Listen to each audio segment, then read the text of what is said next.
celebration of the lives of two extremely special people dedicated to Dr. Tennant and Miss Emmalyn Freeze, the canvas of life. In a world where shadows cloak the day and pain's relentless grip holds sway, there walked a healer, brave and true, Dr. Tennant, with steadfast view. He saw the ones the rest ignored. Silent screams could not implore. With a gentle heart and open mind, he sought the treatments hard to find. Through corridors of doubt and fear, he pressed ahead to make it clear that every soul deserves the right to live unchained from endless night.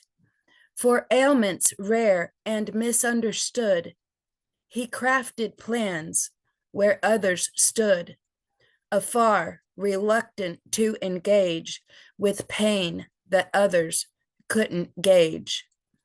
Amidst the storms, he held his ground. In empathy, his strength was found. He broke the mold, he paved the way, pioneering bravery and strength today. His pen became a guiding light for those who battled through this fight. Patients are not as charts or lists, yet souls whom suffering persists. He gave them help, gave them choice. In darkest hours, he was their voice.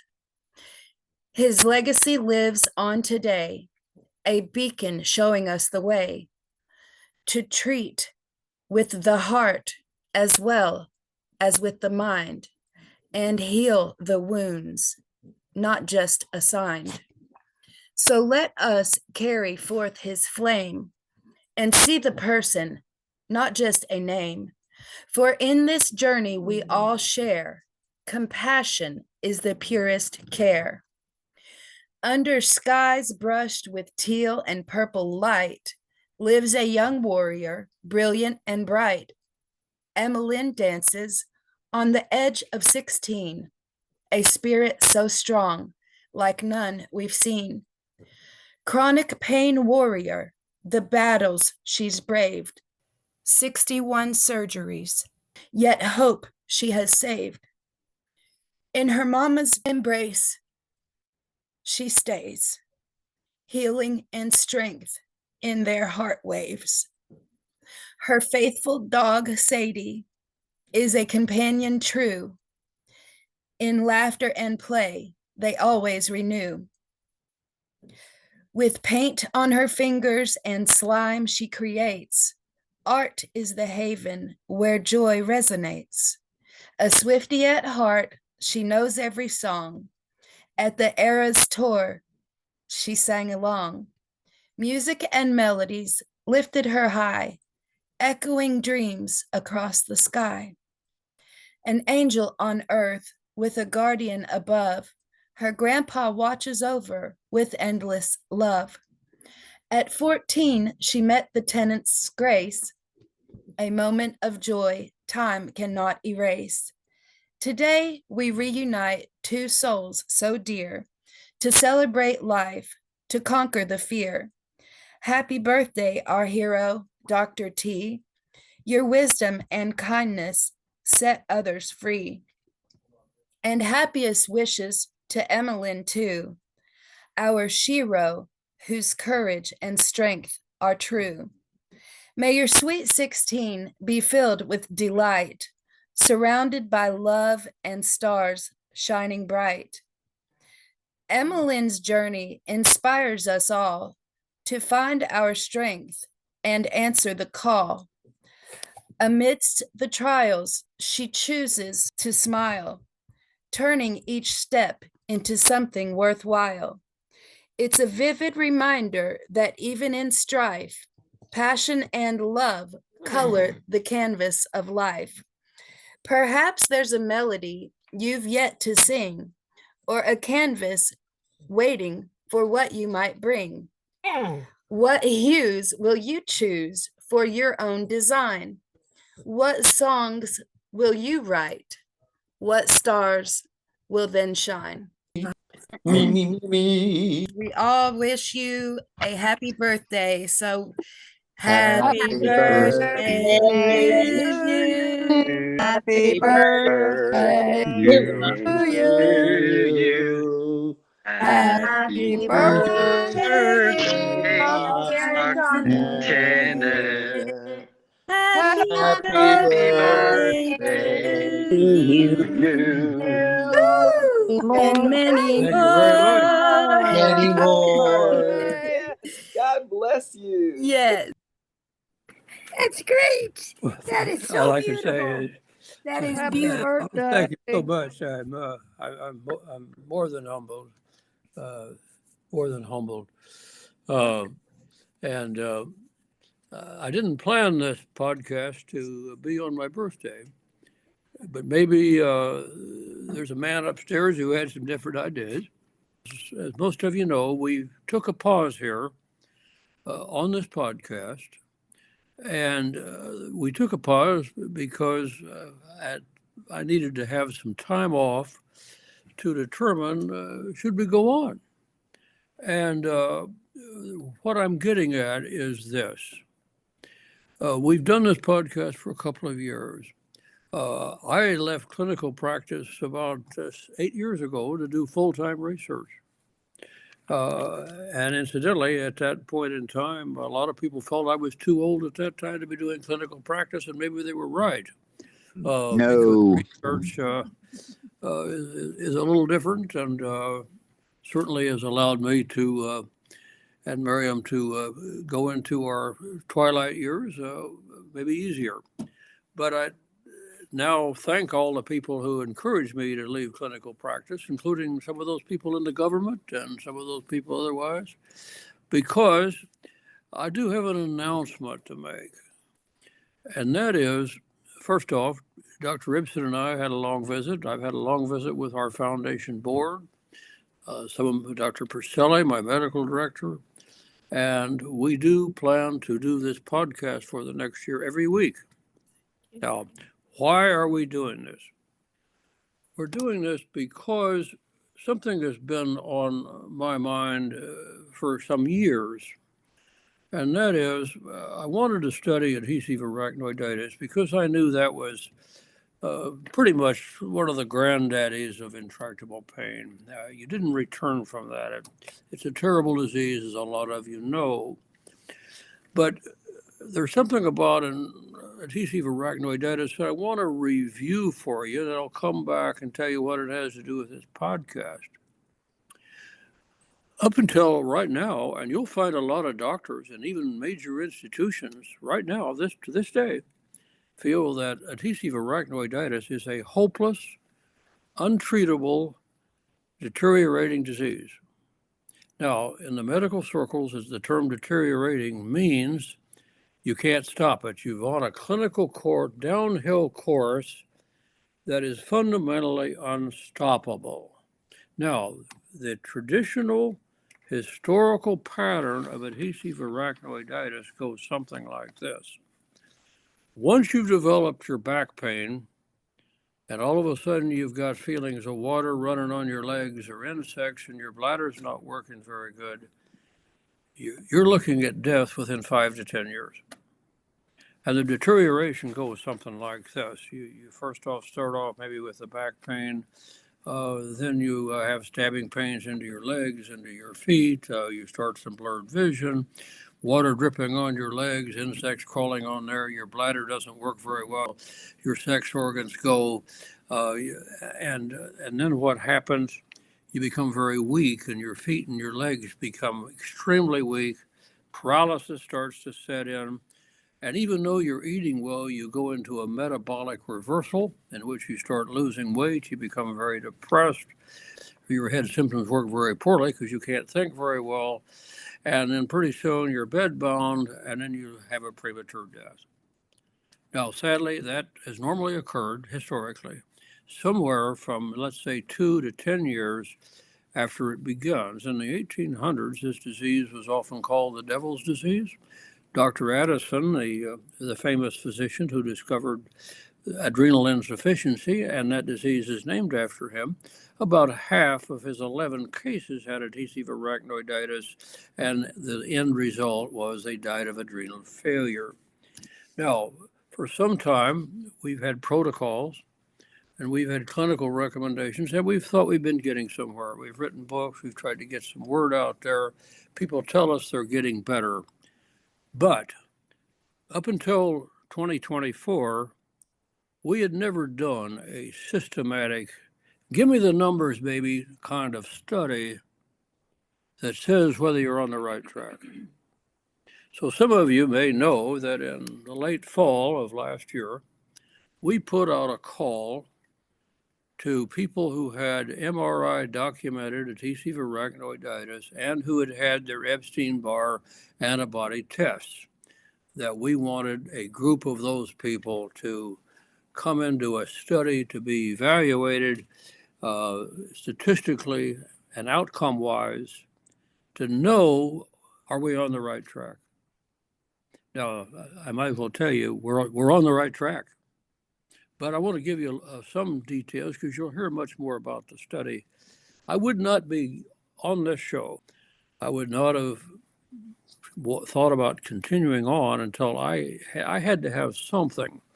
I'm basically a researcher. I had to have some data. I had to have some numbers. Are we getting somewhere, or are we just telling people to take a lot of medicines and hope they get better? Well, let me give you a little few results of the study and why it is so terribly important, and why announcing this here on my birthday is the best gift, maybe other than that poem, I've ever had. So anyway, here's how the study went. We asked people to apply. We took the first 50 people. Now, we had a lot more people want to come into the study, but we cut it off at 50 because that was big enough number. That was a big enough number to give us what we needed to have. And we had some people that we did accept from some foreign countries outside the United States. So we took 50 people. Of those 50, 45 had good, complete laboratory analysis, good, complete clinical records, good medical records on what they were taking. And the first thing we did was take these 45 people and ask them a question. Are you deteriorating? If so, are you doing it slowly or rapidly? And then we thought, we'll go ahead and do it. We may not like the answer, but we ask, has your deterioration, have you stopped deterioration, or are you improving? Now, amazing, out of these people, only 5 people said they were rapidly deteriorating. Now, 15 people said they had stopped their deterioration and that they were improving or they had stabilized. 25 said they were slowly deteriorating. Slowly deteriorating with arachnoiditis? Hey, we'll take that any day. So bottom line was, we looked at this group and gave us enough information to say, all right, what happened? We've learned so much, including what drugs seem to work, what supplements seem to work, exercises, etc. But I'm going to give you just the very basis, which is not only encourages us to go on, it compels us to go on. Now, in general, here's what we found. Those 15 people who are doing the best, they did 2 things. They had good pain control, and secondly, they had a program, not a drug, a program to suppress the reactivation of the Epstein-Barr virus and to eliminate the virus and to suppress its autoimmunity. Those 5 people with rapid deterioration, they were taken over by the virus. The virus is literally out of control, unmeasurable in their system, totally out of control, and those people were doing nothing about it. Their doctors didn't know what to do, they didn't, and they're in very serious trouble, and we're going to try to help them along that regard. However, it was very clear without going into detail, but I will be talking about it in some details in our reports and further on. People who had some good pain control and who tackled the virus did very well. Now, this also encouraged me to do an in-depth search of the archives. Much to my surprise, I found out that I was not the first to discover that chronic Epstein-Barr infection caused pain problems. I'm not the first. As a matter of fact,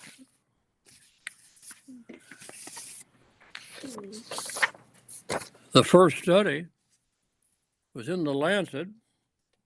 That's a British journal, very prestigious, on Saturday, 9 January 1982. And these researchers found 7 patients who didn't have infectious mononucleosis, but they had all kinds of symptoms, including various pains, and had Epstein-Barr in their serum. Now, back in those days, the tests weren't near as good as they are now. It's the excellent tests that are now available has really allowed me to go on with my own research. Now, right after this article was published, another group of researchers published in the Annals of Internal Medicine in 1985 a similar study involving more people. In fact, there were 26 adults and 18 children, 44 patients. And they also had chronic Epstein-Barr infection and developed a thing. In fact, they called their paper Evidence for Active Epstein-Barr Virus Infection in Patients with Persistent Unexplained Illnesses. And then right after that, some researchers in the southern United States did the same thing.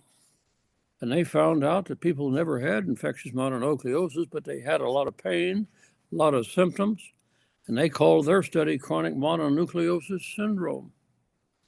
In other words, it was kind of forgotten, I guess, but as long ago as 1985, 1982, we had studies showing that chronic Epstein-Barr virus would cause all kinds of diseases, including painful disease.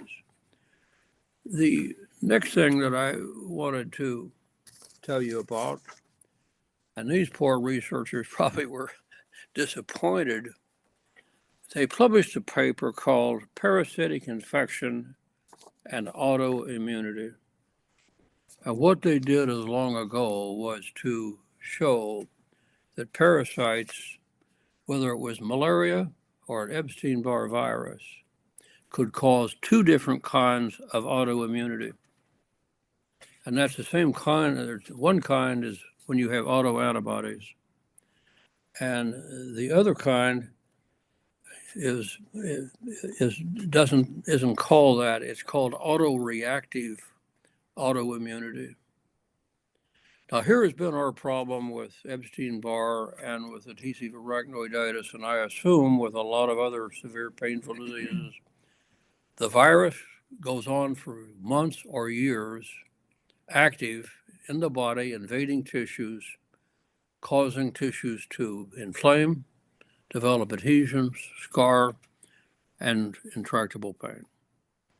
And secondly, it may cause autoimmunity by 2 different mechanisms that is not curable, apparently, and goes on and causes the continual deterioration. So that is the bad news. The good news is that in our studies, we clearly have people who are getting better and who've developed strategies. Incidentally, there's about 3 different strategies you have to use to deal with the Epstein-Barr virus.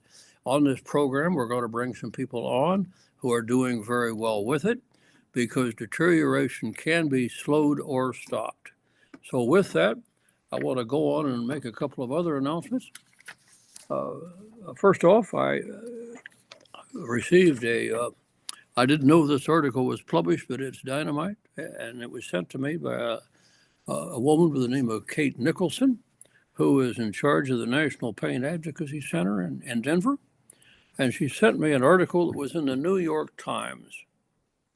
And to go along with what I'm coming up with, I thought this was excellent. An article has been published in the New York Times Magazine called "Chronic Pain is a Hidden Epidemic. It's Time for a Revolution."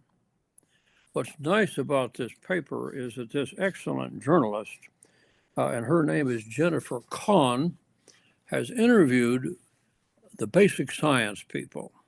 Now, the basic science people are the people who work with the animals, work with the microbes, they work in the laboratories, and they do what we medical people like to call basic science. I'm a clinical researcher. I'm going to take a look at this basic science information that they come up with and apply it. As far as I can tell, I'm about the only person who's taken this basic science research and applying it. That's how I found out about receptors and receptors that die off, and the difference between intractable and chronic pain, and above all, how we've determined that the viruses are active. Because I've studied the basic science done by these people. These basic science researchers never get much credit.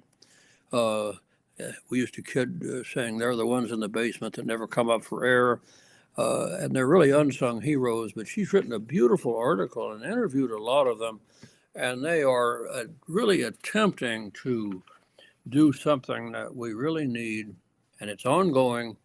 They're attempting to look at how pain signals are transmitted along nerves from the injury site to the receptors, and can we develop better drugs or better therapies to stop that pain. So this is the first time that I've seen this in-depth of an article stating that there's a lot of people very interested out there. And so thanks to Jennifer Kahn for bringing it to our attention.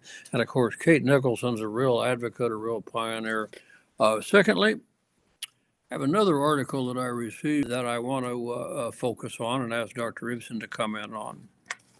An article done, a study done at the University of Indiana. It's got a big long title. It's called Clinician-Associated Traumatization from Difficult Medical Encounters Results from a Qualitative Interview Study on the Ehlers-Danlos Syndrome. In simple terms, this is a study in which they went out and found out how poorly treated Ehlers-Danlos patients are when they had pain. And in fact, the treatment they got is just unacceptable. Only about a fifth of those people felt that the medical system even gave them decent respect. And so, yeah, you're going to hear a lot of science from me, but we're also all humans on this planet. We've got a few years here. And the treatment that pain patients, and particularly Ehlers-Danlos people, are getting is just terrible. Now, what I want to call Dr. Ibsen on here right away is to say, what can we do about it? Is there any kind of guidance we can give people when they go to a medical facility on any do's or don'ts? I mean, some of the treatment is just, it's obscene. It's inhumane. It's indecent. No one should be treated like this, particularly when they're sick. And I do realize that there are physicians even, there are nurses, there are a lot of people out there who don't like anyone who has a genetic disease. If you have a genetic disease, you're not a third-class citizen. You shouldn't be a citizen as far as they're concerned. So people who have dwarfism, scoliosis, Marfan's, the Ehlers-Danlos, they are treated quite poorly. And I don't know quite what we can do about it. Anyway, Mark, are you here ready to come in? Yes, I am. Oh, okay. That's your first assignment now. What can we do as a group to get better people for help? Is there a way patients can behave? Anything we can do? We know they're being treated so bad, and I want to put a stop to it. So what do we do? I don't know. I think somebody should write a handbook about Epstein-Barr virus and how it should be treated. Oh, wait, that's been done. Okay, so somebody Remember, should write a Danlos and Epstein-Barr, handbook. two dad come close. Somebody should write an article about how Epstein-Barr virus makes it worse. Oh, wait, no, that's been done. Okay, so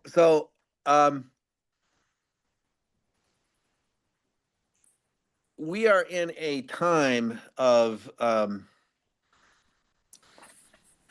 well, I think we're in a scientific dark age. So I'm not that optimistic that new information will be received gladly by our colleagues.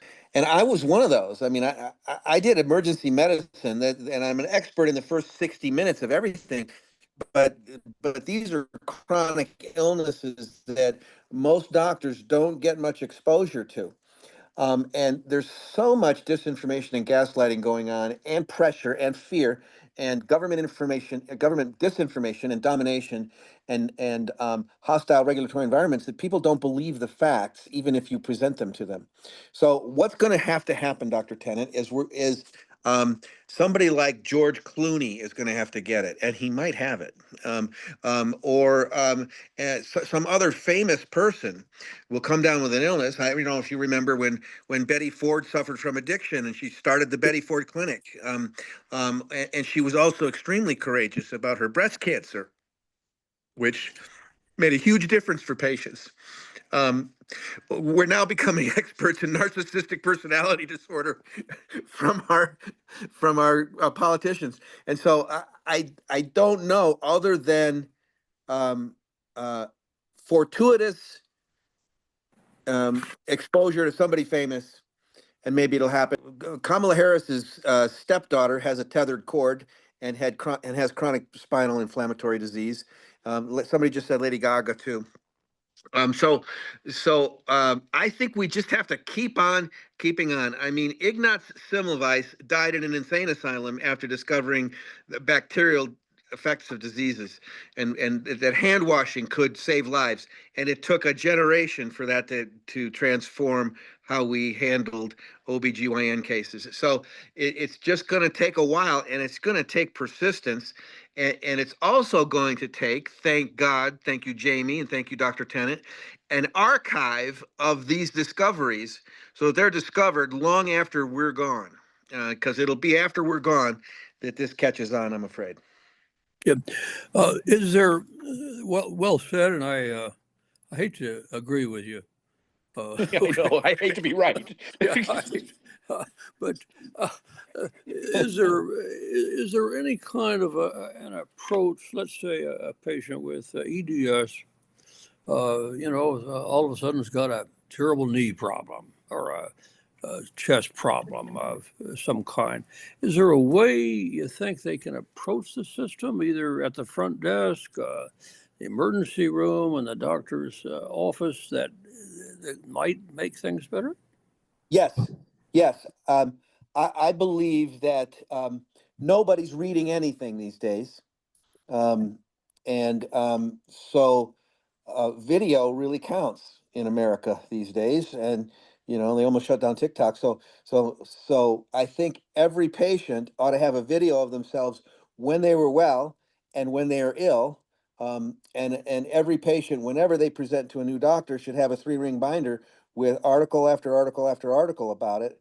I'm not organized enough to create that, but thankfully you can buy a bunch of Dr. Tennant's work on Amazon and carry it with you. So I think informing our practitioners is going to help, but you can tell in 5 minutes if your practitioner is going to cooperate with you, and very few do. Everybody suspects that somebody who might know more than them couldn't possibly know more than them, even though Michael J. Fox is the expert on this, and he basically said the patient is the expert in their disease. However, those of us who've been through training and spent thousands of dollars and hundreds and thousands of hours getting trained, we can't imagine that a patient might know more than us. And it's a terrible thing, and it's going to require tact, and more than tact, it might require shame. In other words, going beyond the doctor to publish situations where they weren't listened to, so that we can describe that. And I don't know. I don't have any other ideas. We got a lot of wise people on here. I'd be interested to hear what everybody else has to say too. Okay, well, very good. Well, Are you ready for your next assignment? Yes, sir. All right, Bart. I just received Pain News Network, published by Pat Anson, who does a dynamite job getting out an issue practically every day. And he has a journalist by the name of Crystal Lindell, who's excellent. And she has published something that is shocking to me. It's called "A VA Tweet Recommends Spinal Cord Stimulators While Spreading Opioid Phobia." She goes on to explain that the VA system is pushing electrical stimulators and bad-mouthing opioids at the same time, and putting stimulators in people who hardly have, I guess, without any criteria or background. But this is now the big push for our veterans. She claims in the article that 50,000 stimulators are being implanted a year in the United States. I don't know to believe that or not, but I do believe what she's written about the VA. Give me your thoughts. This idea of pushing, it's obviously for money, and pushing stimulators she makes the point, when 3 or 4 Tramadol or 3 or 4 Vicodin is plenty good, but you're going to need a $150,000 stimulator. Of course, you and I see the complications and not the successful spinal cord stimulator cases, because people, unfortunately, a certain amount of patients, particularly those with spinal cord inflammatory disease, should not be instrumented anything further than they've already been instrumented. So I think this is contraindicated in people with adhesive arachnoiditis for sure. And so that's and people aren't going to believe that. Because this is America and it's a capitalist society, and by God, we'd rather pay $150,000 to have a spinal cord stimulator put in than to give you a cheap opiate such as hydrocodone or oxycodone and treat your care. It's sort of like, I think unfortunately we are hobbled by the fact that pacemakers work so great. So people think, oh, okay, a pacemaker works great, so another kind of electric device will also work great without complications. And I think we're not going to find that that's true. The other parallel with pacemakers, however, and this is something to be kept in mind, is that if you get a pacemaker, no cardiologist is going to refuse to replace your pacemaker battery. You're going to get care because everybody has a silent agreement that pacemaker patients, we're not going to mess around with declining replacement of people's pacemakers. That's not the case in spinal cord stimulators. There's plenty of people that they don't work out in, and then the complication is the surgeons refuse to take them out. So I think this is problematic, and we're gonna have to wait years to find out how much damage we're causing. But I think it'll be plenty. Mm-hmm. Do you know of any written criteria on the pain patient who is eligible for a stimulator? No. Uh-huh. I think the indication is that the surgeon has at least 2 of their children in college. Uh-huh. When they first came out in the 1990s, there were criteria, okay? And the criteria fundamentally were in people who had failed intractable pain treatment with opioids back in the 1990s. Now, how bad does your pain have to be? What kind of pain? They're just sticking them in people, apparently. What's your thoughts on, let's say that we have somebody watching this show and they go to see their pain doctor, and the pain doctor says, well, I can't give you opioids, but I can give you a stimulator. What's their response? Run. Except you can't run because you're in too much pain. That's pretty definite. But no, absolutely. What do you do with somebody who says, all right, the doc comes in, you're in your pain clinic, the doc comes in and says, look, I'm not going to give you your oxycodone or your methadone or your fentanyl anymore until you get a stimulator. Okay. Yeah, well, I mean, that's the classic quid pro quo, and we used to think that that was not a good thing in our country, and it looks like it's been accepted as a diplomatic negotiating status. But as far as a doctor, um, well, I mean, I'm basically that's just like the doctor being the fox in the hen house, and we're not letting any more hens in this house until we eat a few. So I don't really. I think the incentive is wrong, and those incentives have been dialed out of other systems in our medical system. It's not legal for a doctor to refer his patients to his own laboratory, that sort of thing. It's not ethical either. So we haven't had to address these ethical issues um, because we've always treated pain adequately. And now now this ceiling of, oh, well, if your opiates fail, then we could do a spinal cord stimulator. Well, the whole culture has decided that opiates have failed and they're going to zero. So what is your option? If you're taking opiates away from everybody, then what is your option? Your option is only left to do invasive procedures. Sadly, that's like treating every sore throat with a tonsillectomy. It's too invasive, and we've made no commitment to take care of the complications. And you and I see the complications. Lots of people with spinal cord stimulators, their arachnoiditis gets worse, and then the spinal cord stimulator fails, and then they wash their hands of you. Sorry, we can't help you anymore. And I think number one, we have to have a national pain patient bill of rights that says we are going to take care of you, whether we can restore you to wellness surgically or through a procedure or palliative care. And the palliative care thing is obviously missing. So we've got to be able to clean up our complications if we're going to do all these procedures. No, right on. I'll close out the discussion on stimulators with this one point.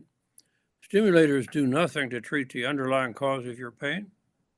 I have personally never seen a patient with a stimulator who didn't also need opioids. Okay?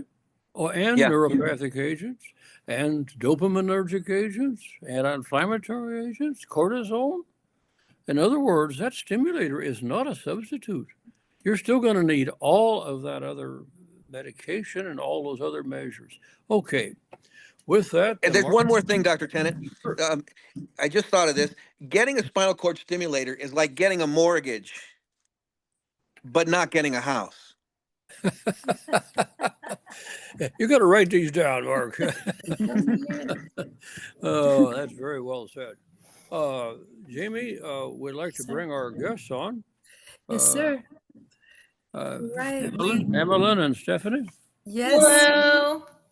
Hello, Emmalyn Good. and Stephanie. Welcome to DocToks. We're so glad you're here. And Thanks happy for having Women's us. Day. Yeah. Now, before we get started, I think we have some confession to make here. The last time we three were together was in a bar at the Marie Callender's restaurant, I believe. Yep. And Her 14th birthday. Yep. At any rate, and Emmalyn, you promised you wouldn't go out with anyone else but me, and now look at Yeah. So true. Yeah. Well, Barium is here with me, right? Yep. Also, there you see. Hi. Hello. Very good. Let's start off with a couple of basics. First off, you're in Chicago as we talk? No, we are in Durham. We're in North Carolina. At Duke now with Dr. Grant. Okay. In North Carolina. Oh, you're in Carolina now? We are. Oh, okay. She just had to have 2 shunt revisions. She had to have her shunts, new valves put in. Oh, so how's your weather there today? Snowy. It's cold and cold. Okay, very good. Good. Now, Emmalyn, you're now 16, as I understand it. Recall? Close to 16. 2 weeks. 2 weeks, you'll be 16. Mm-hmm. I'm going to just have you start from your very start and talk with you. Just one quick thing. Since I met you, you were the first young person I've ever saw with adhesive arachnoiditis. I've now, as you know, I've now encountered about a dozen other people like you. Yeah. So we do believe that this disease may start. We do have a 3-month-old that we've been asked to review. That young, yes, and it was for birth defects and some other tragic situations. But nevertheless, one of our messages here on this show is that these diseases we're now finding out are more common than what we thought. They still can be classified as rare to unusual, but what have you. But why don't you two start off? I'm interested in knowing when you got sick, what was the first things that happened to you? Okay. Do you want me to do it? Yeah, I don't really remember. Emmalyn's journey started at 3 years old. Her brother had Chiari malformation and had the surgery done, and was one and done. Everything went great. Things went well. He got better. They decided to do the MRI on Emmalyn because it's genetic, but she was asymptomatic at the time. They found out she was borderline Chiari and she had a large syrinx on the spine. So they told us we should go ahead and decompress. So we did. We thought, it went well for Colton. Why wouldn't it go well for Emmalyn? So we did it. When we did Emmalyn, it was like opening Pandora's box. Emmalyn she's had so much more things than her brother had. From tether, she now has Chiari, tethered cord syndrome, adhesive arachnoiditis, EDS, CSF leaks. She has now 4 shunts in her body, 2 stents, and has been through 61 surgeries to date. How many surgeries? 61. 61.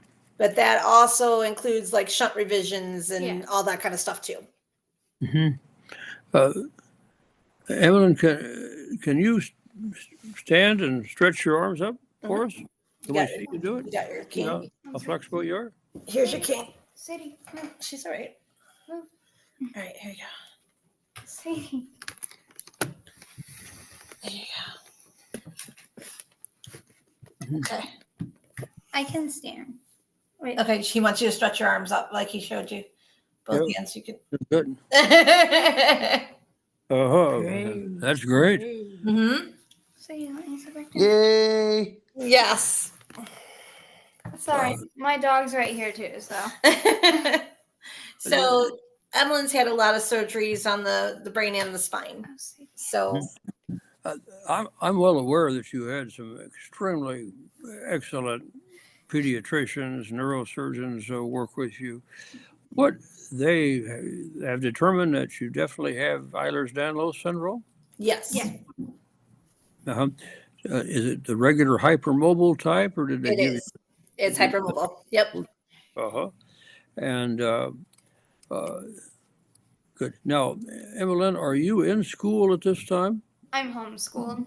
You're homeschooling. What level grade do you think you are? I am a freshman. You think you're a freshman now? Have you ever thought about attending public school?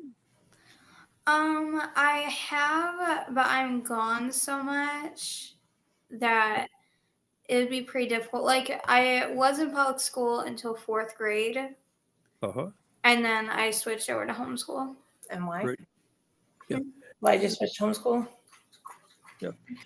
With your She's gone and her pain. Yeah. Her pain's too bad to make a whole day of school. Yeah, like when in 4th grade, I was gone most of the days, or I could only do half days because my pain was so bad that I cannot make it through the whole day.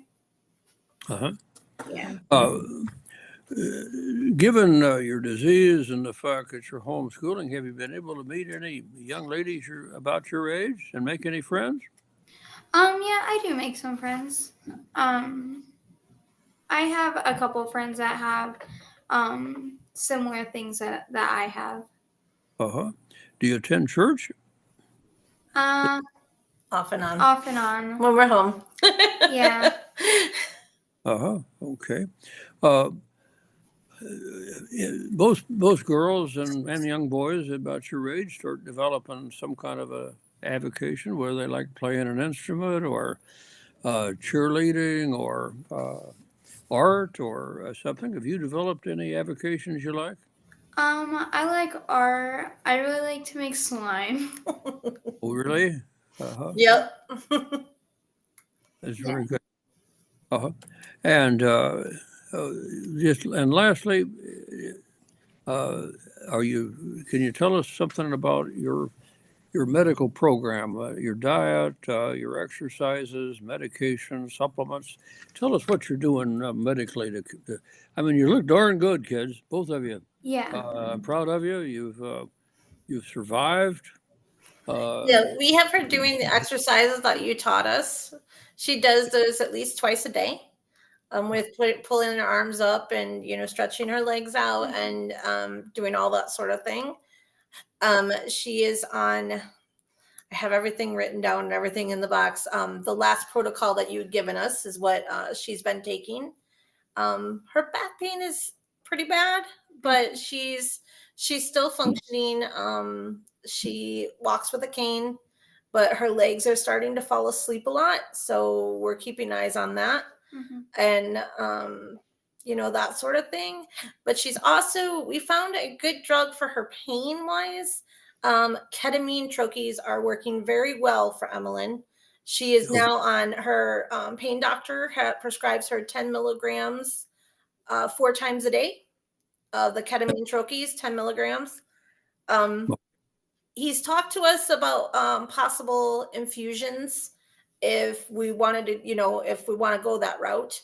But for right now, Emmalyn's happy with her troches, and she has Dilaudid also for background pain, or if something comes up, where it gets worse, she has Dilaudid to take in the background.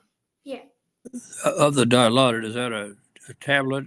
Yes, she takes 2 milligrams. Yep, and she has to, because you showed us, Dr. Tennant, that she has the malabsorption problems with it. She crushes it and puts it under the tongue, and it works a lot better. Puts the Dilaudid under the tongue. Yes. I hope everybody out there knows that. That's the way you want to take a Dilaudid tablet. Put it. Yeah, you taught us that, and it helps her a lot that way. Yeah. Now,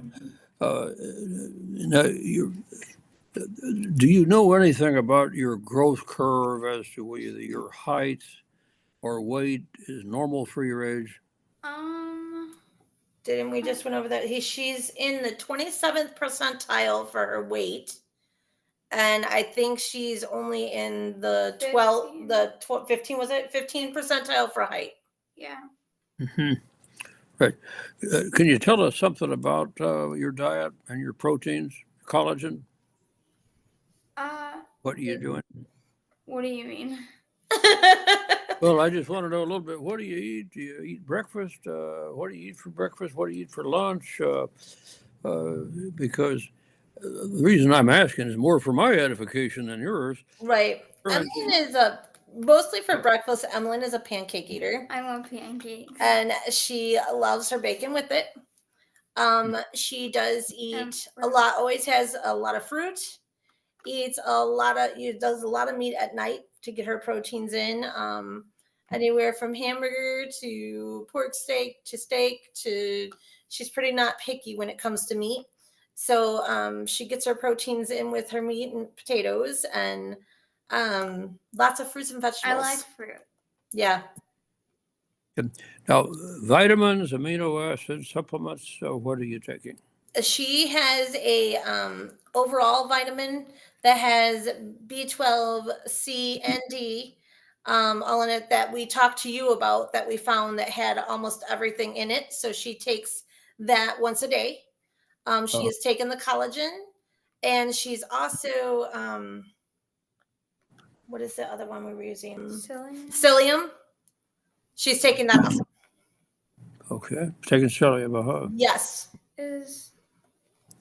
I'm going to turn you over to Dr. Ibsen for his questions in a minute. But sure.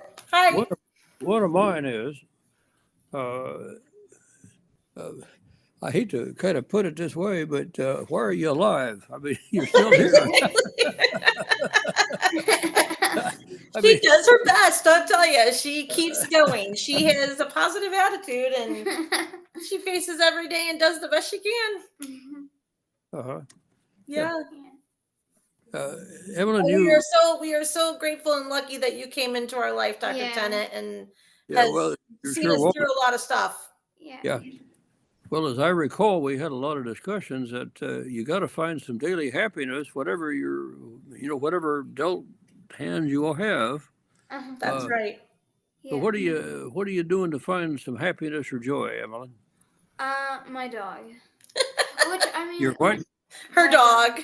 Right now, Dog. she's laying on the bed sleeping, and if you I just heard her about 3 minutes ago, she was snoring. Well, that's what dogs are for. That's right. Keeps her active. Yeah, you bet. What kind of a dog do you have? A border terrier. No, I highly recommend them. Yes. Yeah. They help her a lot. Have you had any contact with any of the other EDS parents or groups around the country by any chance? We have. Yeah. We talk with a lot. We have a group of friends that all have EDS, and there's a bunch of us moms and kids that are all good friends, and all of our kids are EDSers.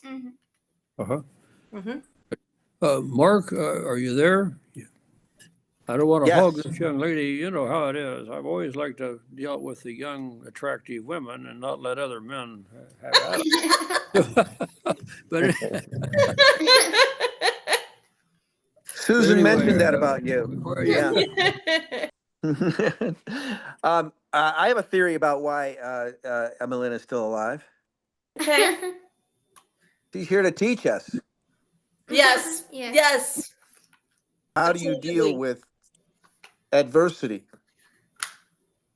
It's inspiring. Yeah, how you deal with your adversity is inspiring. Yeah. She faces each day with a smile and does the best her statement is smile. See miracles in life every day. Yeah. I love it. I needed to hear that today. Yeah. Yeah. Thank you. You're welcome. Stephanie, let me ask you another question that we've tried to do some things. In fact, you may be aware of this documentary that's out on called Complicated on EDS. It's not well known, but nevertheless, one of the things that I know I and other people are trying to do is to educate parents, teachers, nurses, doctors, that with children who have EDS to recognize them and try to get them into a program. No. And just on a sidebar, we've literally had some parents in this country who had children who had EDS who dislocated their joints, fell down, looked like they were beat up, and the parents were accused of violence. Oh, absolutely. And we go through that all the time. Yes, and that's and in reality, these are the most caring parents in the world. Absolutely. So, do you have your advice, or even Emmalyn, what advice do you have for the parents, even teachers, nurses, ministers, anybody who may come in contact with kids who have contact with EDS? Because just one thing, I remember me talking about my study of adhesive arachnoiditis. Yes. The people that were rapidly deteriorating were all EDS patients. Yes. Yes.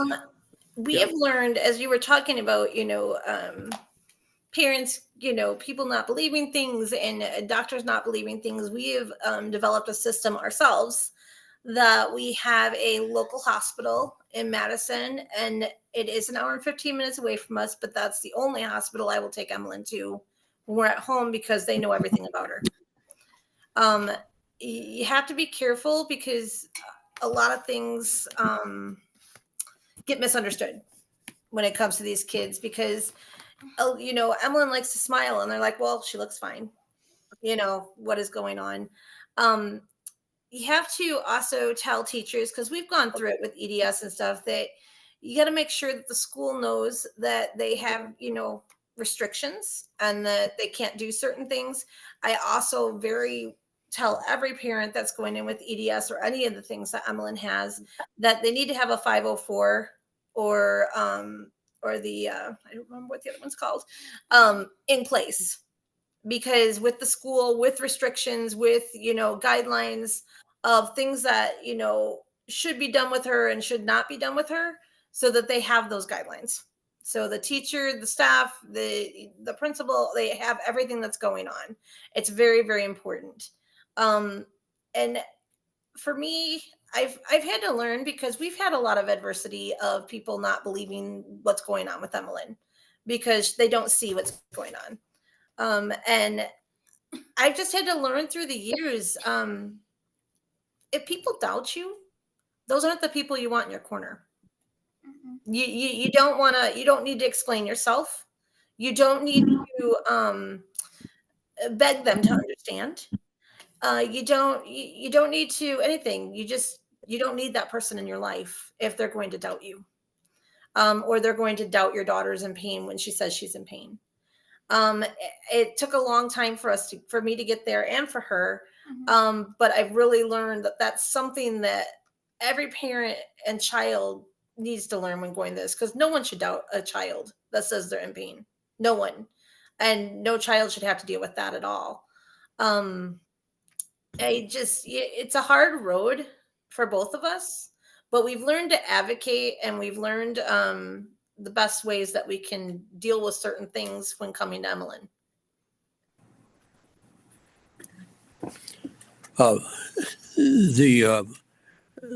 One of the in the groups that you've encountered, parents and what have they been surprised that you have a very aggressive pain control program? Yes. We got very, very lucky back in 2019. We found Dr. Chopra in Rhode Island. He has helped Emmalyn through all the pain meds and stuff. Now when she needs it, he prescribes it.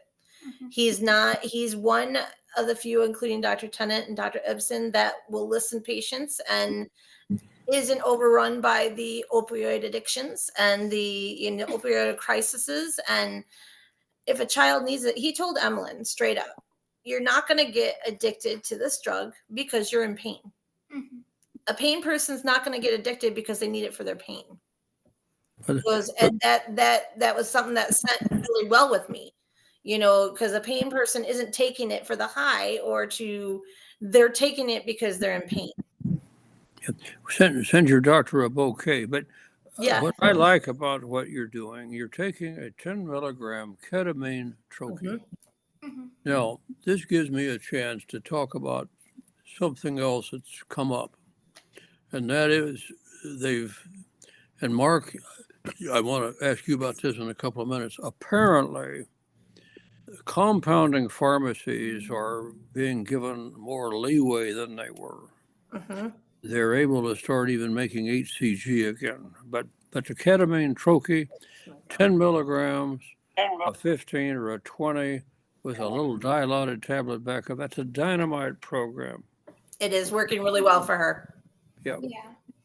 And what I find, which is difficult, it's difficult for me, frankly, to have somebody your age have to take an opioid.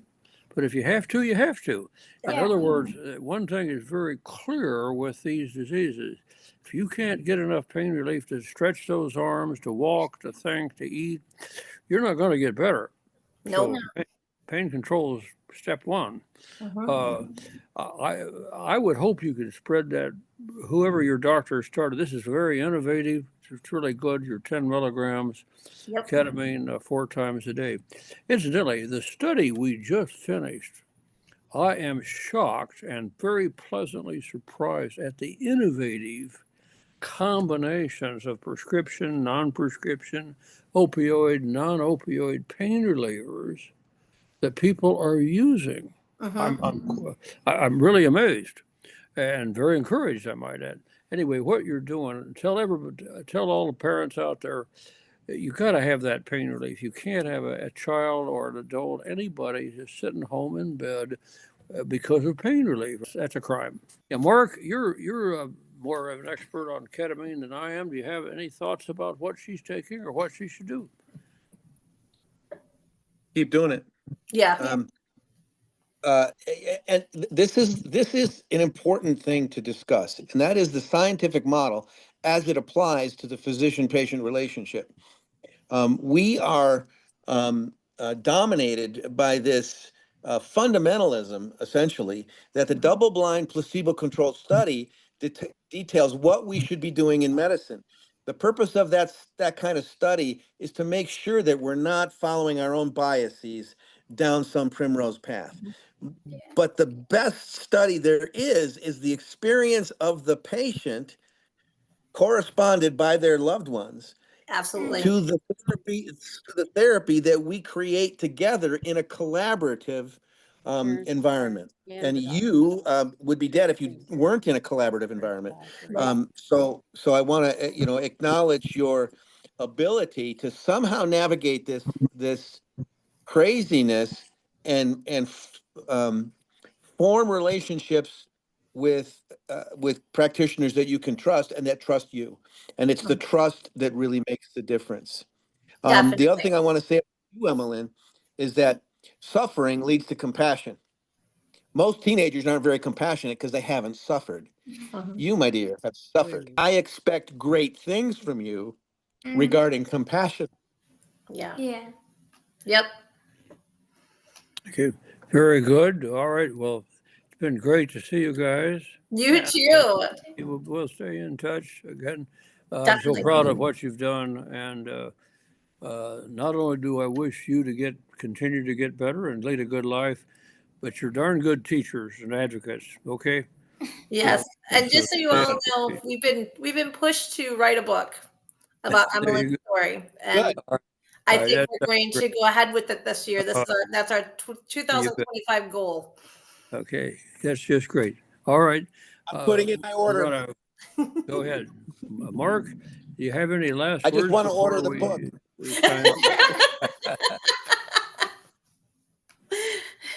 Yeah, my last words are not ready yet. Yes. Yeah. Well, thank you, everybody. Thank you all for having us on, and happy birthday, Dr. Tennant. We'll want a regular report now. Absolutely. Happy birthday. Thank you. God Happy bless birthday. us, everyone. Yes. We follow you. Thank you so much, Jamie, for that beautiful poem. Oh, you're welcome. And thank you all. And happy birthday to you, Dr. Tennant. And happy early Sweet 16 to you, Emmalyn. Thank you. Oh. Yay. I'd like to sign off here tonight by asking Mark. I said earlier in the program, when you and I visited and we talked about we need to carry this show on for the next year. Give us, to close out, I'd like to have you say, what can we accomplish? What can people watching this show do? What can we do to do something really simple? Make sure that people don't have to suffer severe, intractable, disabling pain in every community, in every country on this planet. At any rate, what can we do? Over for this next year? Give us your alive. Stay alive. Ooh, ooh, ooh, ooh. Stay alive. Stay alive. Hug your dog. Yes. What is the alternative? Isn't that death? Oh, doggy. Nothing better than doggy love. That's right. Yep, that's for sure. She sends happy birthday wishes too. Oh, sweet baby. Oh, this has been a great, great time together. It's been Thank a good you show. all. Yes. Thanks so much. Great show. You bet. Great. Well, again, thank you, everybody. Dr. Next week we'll have good guests every week, because we've got a lot of people who are just like Emmalyn. We're getting somewhere, and we want to get somewhere for a lot of other people. Yes. Again, thank you. I'm humbled this evening. I'm so delighted, Emmalyn, that you're with us, and may we meet up at a bar again. We should make that happen sometime. So anyway, Thank you for doing this very, show for another year. very Yay. much I say thanks and good night. We'll see you next week. Okay. All right, Happy Bye, guys. birthday, everyone. Dr. Tennant. Bye. Happy birthday. Happy You're birthday, We'll all Miss meet up at the Kennedy. bar. Miss Emmalyn. Happy birthday. You're wonderful, Emmalyn. You live Thank in you. a zoo with lions and monkeys. They look like you do. Thanks, God everyone. bless Love you, you, Emily. Angel. Bless Happy you. birthday, Dr. Love you, Tennant and Happy Angel. Emily. Good night, birthday. everyone. Love you, We love Valerie. you Night, all. everyone. Love you. Night. Love you, Bye, John Love Carson. you Boy. too. Night, Bye, Miriam. I heard you. everyone. Good Goodbye, night, Night, John Miriam. Tracy. Boy. Good Bye, night, John Sleepy. Boy. Good night, Ellie Mae. Night, Kenny. And happy late birthday, Jackie, as well. So we're Thank you. birthdaying it all the Happy way. birthday, Jackie. Sending you much Thanks. love. Thank you, guys. Good night. You're welcome. Love you. God bless all of you. You guys Thank keep me You alive. Thank too. you. Good night, everyone. Let's say it. I don't want to go. I don't want to go. I know. It's so good seeing your faces. Like the Titanic, I'm staying. I love you all. We will blink and it will be Thursday again as fast as it It's goes. amazing. It really is. I would Everybody takes love a good for stride. Cora to share. She made a card for Yeah. Dr. Tennant and Share Emmalyn. it. Happy birthday. Happy Yay. That's beautiful. birthday. That's It beautiful. looked better before I colored it, and then it kind of ruined it, but it's all right. Oh, No, it didn't. It looks great. it is beautiful. Delicious. You did such a great job. We have a new Yes, year. yes. Woohoo! Wouldn't that be amazing? Good You think you Lord. can